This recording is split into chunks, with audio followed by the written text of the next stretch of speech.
আসসালামু আলাইকুম everyone, welcome to সাজি ওয়াহিদ রাফি ব্লগস। আজকের পর্বে তৈরি করে দেখাবো বিফ কোরমা রেসিপি। আমার ভিডিও যদি ভালো লাগে তাহলে লাইক কমেন্ট শেয়ার করে দিবেন। এখন মূল রান্নায় চলে যাব। বিফ কোরমা রান্নার জন্য আমি এখানে 2 কেজি গরুর মাংস নিয়েছি।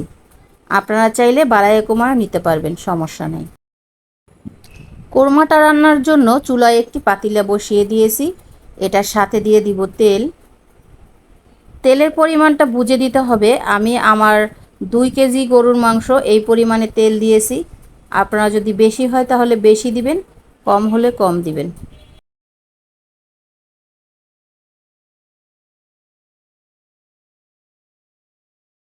তেলটা গরম হয়ে গেছে, এটার সাথে দিয়ে দিব পেঁয়াজ। আমি এখানে 4 থেকে 5টা পেঁয়াজ নিয়েছি। পেঁয়াজের পরিমাণটাও আপনারা বাড়ায় কমায় নিতে পারবেন, সমস্যা নাই। পেঁয়াজটা এখন আমি হালকা একটু ভেজে নিব। পেঁয়াজটা হালকা ভাজা হয়ে গিয়েছে। এখন আমি একে একে সব মশলা দিয়ে দিব। প্রথমে দিব দারচিনি, এলাচ, লং, তেজপাতা, জায়ফল, জয়ত্রী। জায়ফল জয়ত্রীর পরিমাণটা বুঝে দিতে হবে। মাংসের পরিমাণ যতটুকু আছে অতটুকুই দিতে হবে, বেশি দিলে গন্ধ আসবে, খাওয়া যাবে না। এটার সাথে দিব আদা রসুন পেস্ট। আদা রসুন পেস্টের পরিমাণটাও বুঝে দিতে হবে, কারণ মাংস যদি বেশি হয় তাহলে বেশি দিতে হবে, কম হলে কম দিতে হবে। এইখানে আমি 3 থেকে 4 চামচ আদা রসুন পেস্ট নিয়েছি 2 কেজি গরুর মাংসের জন্য। এটার সাথে দিয়ে দিব এখন গুঁড়ো মশলা। গুঁড়ো মশলার ভিতরে থাকবে ধনিয়ার গুঁড়া 2 চামচ, জিরার গুঁড়া 1.5 চামচ, আর মরিচের গুঁড়া 1 চামচ। মরিচের গুঁড়াটা কম দিতে হবে, যেহেতু আমি কোরমা রান্না করব এই জন্য মরিচের গুঁড়াটা কম দিতে হবে। আমি এখানে কাঁচামরিচ ব্যবহার করব, লবণ স্বাদ মতো। এটার সাথে দিয়ে দিব আমি টক দই। টক দই আমি এইখানে 1 কাপ নিয়েছি। আর পানি সহ টক দইটা আমি দিয়েছি, পানি ছাড়া দেইনি। আপনারা চাইলে পানি ছাড়াও দিতে পারবেন, সমস্যা নেই। এখন মশলাটা কিছুক্ষণ কষিয়ে নিব। মশলাটা কষানো হয়ে গিয়েছে। এখন এখানে গরুর মাংস দিব কষানোর জন্য।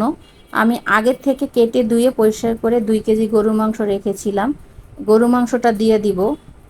আর কুরবানি ঈদ হবে, গরুর মাংসের কোরমা খাবো না সেটা তো হয়ই না। আর আমার মেয়ের খুবই তো পছন্দ, কারণ আমার মেয়ে কুরবানি ঈদ আসলেই বলবে আম্মু গরুর মাংস রান্না করো, গরুর মাংস রান্না করো। কারণ ওর খুবই পছন্দ এই গরুর মাংসটা, যা বলার বাহিরে। ওর এতই পছন্দ। আপনারা চাইলে মেহমান আপ্যায়নও দিতে পারবেন, সমস্যা নাই। কারণ একবার হলো বাসায় রান্না করে খেয়ে দেখবেন আসলেই এই গরুর মাংসর কোরমাটা যে কত স্বাদ।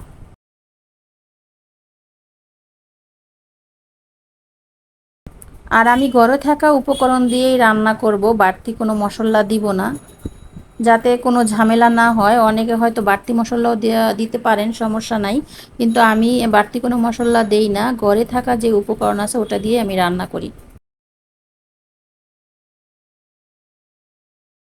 আর এটার সাথে দিয়ে দেবো এখন কিছু কাঁচামরিচ। কাঁচামরিচটাও বাড়ায় কমায় দিতে পারেন, ঝালের পরিমাণটা আপনারা যেভাবে খাবেন ওইভাবেই দিবেন। যদি বেশি খান তাহলে বেশি দিবেন, কম খেলে কম দিবেন। আর কষানোর জন্য আমি সামান্য পরিমাণে পানি দিব, বেশি পানি দিব না, কারণ মাংস থেকে এমনিতেই একটা এক্সট্রা পানি বের হবে। আর এমনিতেও যেহেতু কুরবানির মাংস এমনিতেই সফট হয়, পানির পরিমাণটা বেশি দেওয়া লাগে না, এই জন্য পানির পরিমাণটা কম দিব কষানোর জন্য। এখন আমি ঢাকনা দিয়ে ঢেকে 10 থেকে 15 মিনিট কষাবো। 10 থেকে 15 মিনিট হয়ে গিয়েছে, ঢাকনাটা উঠিয়ে নিব। ওয়াও, দেখতে কত লোভনীয় হয়েছে! দেখতে যেমন লোভনীয়, খেতেও তেমন লোভনীয়। আর মাংসটাও 20% সেদ্ধ হয়ে গিয়েছে। এই পর্যায়ে আমি দিয়ে দিব কিছু আলু। আলুটা আমি আগের থেকে ভেজে রেখেছিলাম, এই আলুটা দিব। আলুটা অপশনাল, আপনারা চাইলে দিতেও পারেন, না দিলেও সমস্যা নাই।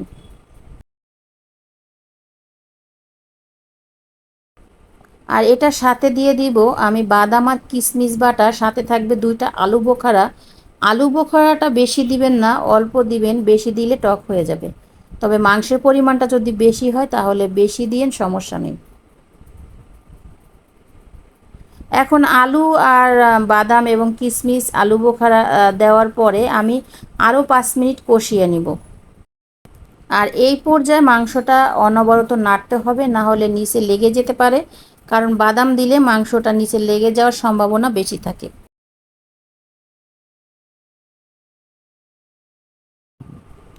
5 মিনিট হয়ে গিয়েছে, ঢাকনাটা উঠিয়ে নিব। আলু আর মাংসটা কষানো হয়ে গিয়েছে। এই পর্যায়ে আমি পানি দিয়ে দিব, তবে পানির পরিমাণটা বেশি দেওয়া যাবে না, অল্প দিতে হবে। যেহেতু আমি মাংসের কোরমা রান্না করব, কোরমায় পানির পরিমাণটা বেশি দেওয়া যাবে না, অল্প দিতে হবে। আমি তো এখানে কোনো ঝোল রাখবো না, একবারে মাখা মাখা রান্না করব।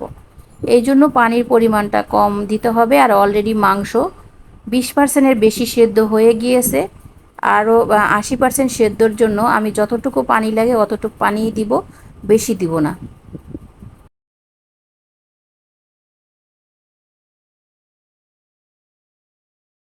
পানি দেওয়া হয়ে গিয়েছে। এই পর্যায়ে আমি ঢাকনা দিয়ে ডেকে 10 থেকে 15 মিনিট রান্না করব। সরি, আমি কেওড়ার জলটা দিতে ভুলে গিয়েছিলাম, এই জন্য কেওড়ার জলটা দিয়ে দিব। আর কেওড়ার জল অবশ্যই দিতে হবে। কেওড়ার জল দিলে কোরমায় একটা বিয়েবাড়ির মাংসের ফ্লেভার আসবে, এই জন্য কেওড়ার জলটা দিতে হবে। কেওড়ার জল দেওয়া হয়ে গিয়েছে, এখন ঢাকনা দিয়ে ডেকে আরও 10 থেকে 15 মিনিট রান্না করব। 10 থেকে 15 মিনিট হয়ে গিয়েছে, ঢাকনাটা উঠিয়ে নিব। মাংসটাও সেদ্ধ হয়ে গিয়েছে, আলুও সেদ্ধ হয়ে গিয়েছে। এই পর্যায়ে আমি দিয়ে দিব ঘি। ঘির পরিমাণটা বুঝে দিতে হবে, বেশি দেওয়া যাবে না, বেশি দিলে খেতে ভালো লাগবে না। অল্প দিতে হবে, কিন্তু ঘি দিতে হবে। ঘি দিলে ঘির একটা ফ্লেভার অবশ্যই কোরমায় থাকবে, এজন্য ঘিটা অবশ্যই দিতে হবে। ঘি দেওয়ার পরে আমি 10 থেকে 15 মিনিট দমে রাখবো, ঢাকনা দিয়ে ডেকে।